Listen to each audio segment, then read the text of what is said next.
Okay, hey guys, welcome back to my YouTube. So, I haven't been posting a lot because I've been like really busy lately, like with appointments and stuff. I've been having like appointment after appointment because this pregnancy has been having like a lot of complications, so I haven't really had like time to record, but I've been posting a lot on my TikTok, and you guys should go watch my recent videos. But I think I'm gonna do a story time because people were like telling me to do a labor and delivery story and like how my experience went with me having Grayson and like what they should expect and stuff. And they also been asking questions like how does the epidural work and everything, and like what was my experience with the epidural. So we're not gonna like make this a long video because people have been waiting for this. So I went into labor with Grayson, I think at like, not labor, but I started bleeding a lot at like maybe 9 in the morning. And so me and my boyfriend like rushed to the hospital. Like we got to the hospital in like 10 minutes. So when we got there or whatever, I was telling them like I'm already 40 weeks in 3 days. I was due 2 days ago and I'm bleeding a lot and I'm having really, really bad like pains. Oops. He might wake up, but and like I need to like go to the back already so they can see why I'm bleeding so much, because I was bleeding a lot. Like when I tell you there was a huge blood stain like this big in the bed, I was terrified. So then they come in there and they start putting the bands on my stomach to detect like the heartbeat and contractions and stuff. And I wasn't contracting or anything, but the doctor told me, she was like, you're gonna have this baby today. And I was like, okay. And that's really what I got scared, because I'm about to put a baby out. And yeah, anyways, so after that or whatever, she's like, well, walk around the hospital and like try to make your water break and stuff like that. And she's like, just keep walking around for like an hour and see like what happens and stuff. So then I started walking around for like 30 minutes, and then that's when I felt a liquid coming down, but it wasn't a lot, it was a little bit, and I felt it coming down and stuff. So I called my mom and I'm like, I don't know if this is my water, and I'm just like going on, and I'm like, I don't know, like it's clear and this and that. And my mom was like, okay, we'll go back to the room so that you can like see like if it was your water or anything. And so then the doctor was like, yep, and you're about to have the baby or whatever. So then I go in there and she starts like, I think she stripped my membranes before my water broke. I honestly do not remember, but she did one of those first. And then after that, they took me into the room where baby's gonna be or whatever. And then they took me to 2 different rooms. They took me to one room where I was strapped to stuff, like the little bands. They took me to that room, and then after that, I finally got sent up to the baby room, and that's where I started having. She hooked me up to Pitocin to like increase my contractions because they weren't that strong. And so when she did that or whatever, she clearly, I think she had it up way too high, and it started like, I think she had it up way too high, and it started making my whole left side of me lock up really, really bad. And at first, I'm gonna wake him up on accident. And at first I didn't know or anything. I'm just thinking, okay, maybe it's like that because I'm about to have a baby. And so then it starts getting worse, like really bad. And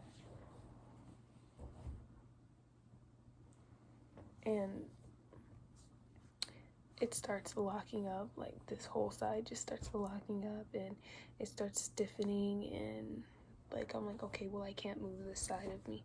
So then I have to freaking wait for the nurse to come back in. And I'm like, okay, well, something in my arm is like causing me to lock up on this side. And she's like, oh, let me check the Pitocin and let me see if it's something wrong with that. And then she's like, oh, it's up too high. And I was like, aren't you a doctor? Shouldn't you like know where to put it at and where not to? And she's like, I didn't even notice, and that's probably why your whole left side of you is locking up and stuff. And I was like, oh, well, thanks. So then she finally lowers it down, and like my whole left side goes back, and it's good.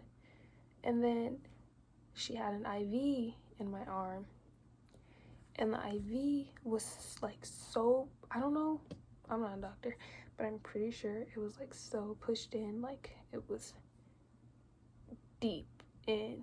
And I'm like, okay, well, this is making my arm hurt, and hurt really, really bad. And she's like, oh, let me pull it out some. And she's like, is that better? And I was like, yeah, way better. And so then she's like, okay.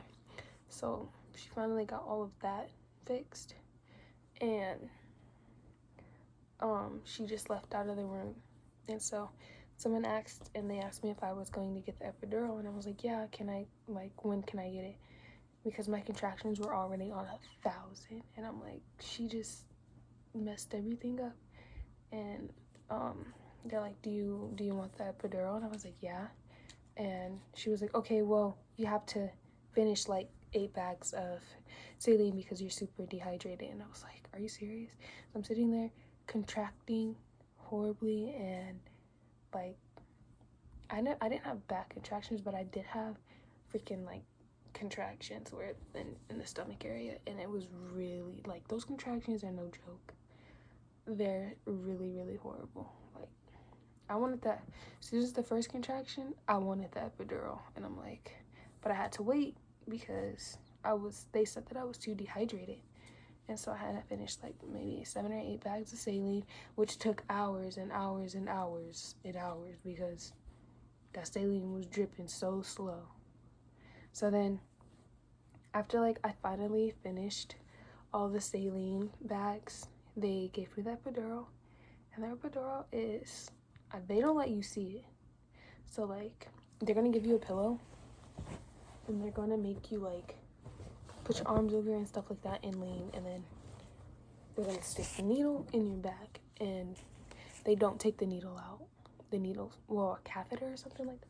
Needle or a catheter, something, I don't know. But they don't let you see it, and they don't take it out of your back. So the epidural actually stays in your back. So they tell you not to move a lot, and they told me not to move a lot.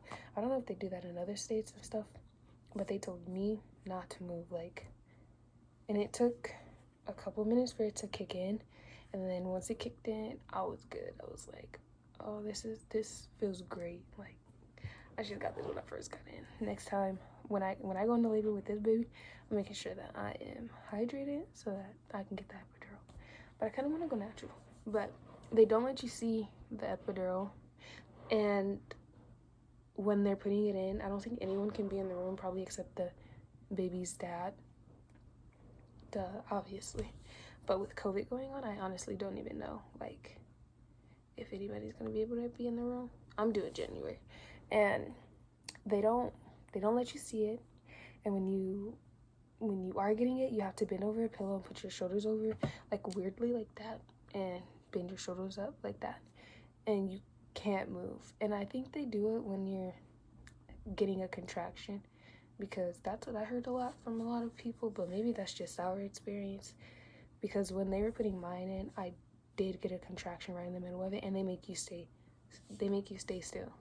But I heard, like, if you do move, then you have a possibility of it messing you up. So don't move, and they'll tell you not to move. And it's super quick. Like, you might think it'd take a long time, but it's really quick, and it just pinches and it stings, and that's about it. And then after that, they're done, and it works. It works all the way from your contractions all the way down to your feet, which is great.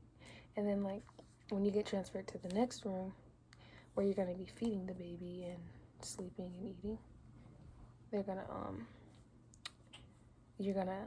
take it out after you have the baby, and then You might have to get in a wheelchair because you can't feel your feet or anything. Like, you won't be able to walk. None of that. So you're gonna be like paralyzed pretty much. That's what it does. And people ask me like if and by the way, I got induced, so I had a really bad experience. So if you could like try not to get induced, girl, you do that. But I started bleeding really bad, and people ask me like, have I had complications with like the epidural since like after I got it? And I would just say that a few months like after I had Grayson, I did have really, really bad back pains, like horrible. Like I couldn't even bend over, I couldn't twist like this or that. I still can't because it still kind of hurt. But my mom said, I don't know if her back still be messed up. She had a lot of epidurals. But I don't know. Some women say that their back gets messed up, some don't. Mine only did for like a couple, but sometimes it still will ache from time to time. Like if I'm reaching to pick Grayson up or something like that. But other than that, it's good. I was really scared though. I was like, ooh, I don't know if I can do this because it's so long, like long. It's long. That's what she said. But anyways, that's not the point.